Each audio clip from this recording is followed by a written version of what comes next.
मित्रांनो, आता आपण आहोत निंबोडी या गावामध्ये, तालुका खंडाळा.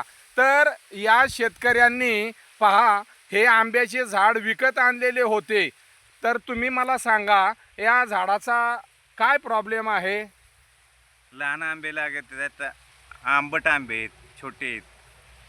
तर मग मित्रांनो, आपण याला आज वेगळ्या पद्धतीचं ग्राफ्टिंग करणार आहोत आणि या ग्राफ्टिंगला म्हटलं जातं साईड ग्राफ्टिंग. मग मित्रांनो, तुम्ही मला सांगा, एवढे 6-6 वर्ष झाड वाढवायचे आणि त्याला नंतरनं फळ धारणा झाल्यानंतर आपल्याला समजतं की तो आंबा आंबट आहे, बेचव आहे. मग त्या शेतकऱ्याने करायचं काय? म्हणून रोपे खरेदी करताना जो ग्राफ्टर आहे आणि खात्रीशीर कलमे बनवतो, त्याच्याकडूनच कलमे घेणे काळाची गरज आहे. मित्रांनो, तुम्ही पाहू शकता, या ठिकाणी आपण या खुंटावरती आम्रपाली या व्हरायटीचं ग्राफ्टिंग केलेलं आहे आणि दशेरी आणि बैगनपल्ली यांची ही एक क्रॉस व्हरायटी आहे.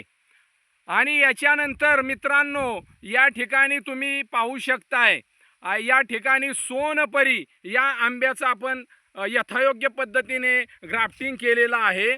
आणि ही जी सोनपरी व्हरायटी जी आहे, ते गुजरात इन्स्टिट्यूट विद्यापीठ यांनी याची निर्मिती केलेली आहे. आणि ही व्हरायटी जी आहे ती पाहायला गेलं तर हापूस आणि बैगनपल्ली यांचा क्रॉस यापासून ही व्हरायटी बनवण्यात आलेली आहे. तर या व्हरायटीला हापूसची चव आहे.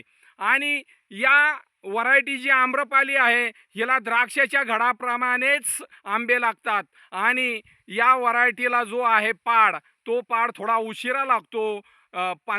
15 जून नंतर याला पाड आहे. आणि सोनपरीला मात्र केशर नंतर 10 दिवसाने पाड लागतो. तर अशा पद्धतीने या ठिकाणी आपण या शेतकऱ्यांचं ग्राफ्टिंग करून दिलेलं आहे. आणि 15-20 दिवसात याला यथायोग्य पद्धतीने धुमारे निघतील.